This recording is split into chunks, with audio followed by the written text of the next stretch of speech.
এরা যে সময় দাঁত দেখাতে বলবো সেই সময় দাঁত দেখাবে। বলেন তো। দেখাও দি দাদা, দাঁত দেখাও। শোনা, উঁচু করে উঁচু করে উঁচু করে দাঁত দেখাচ্ছে তো? দেখাচ্ছে। এরকম দাঁত দেখায়? হ্যাঁ আপনি বললে? হ্যাঁ।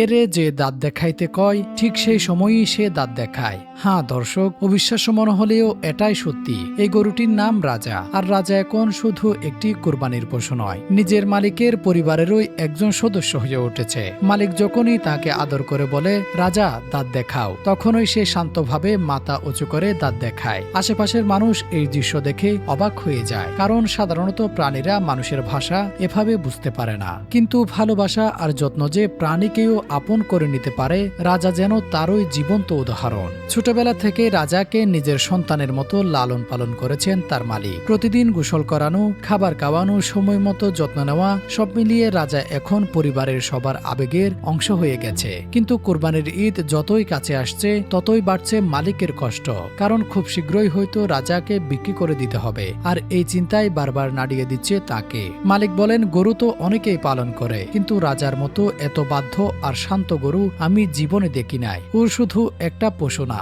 আমাদের পরিবারের সদস্যের মতো। রাজাকে দেখতে প্রতিদিনই ভিড় করেছেন আশেপাশের মানুষ। কেউ দাঁত দেখানোর দৃশ্য দেখে হাসছেন, কেউ আবার ভিডিও করে সামাজিক যোগাযোগ মাধ্যমে ছড়িয়ে দিচ্ছেন। সত্যি বলতে মানুষ আর প্রাণীর মাঝে ভালোবাসার সম্পর্ক কতটা গভীর হতে পারে। রাজা আর তার মালিক যেন সেই গল্পটাই নতুন করে মনে করিয়ে দিল। Desk report, true news.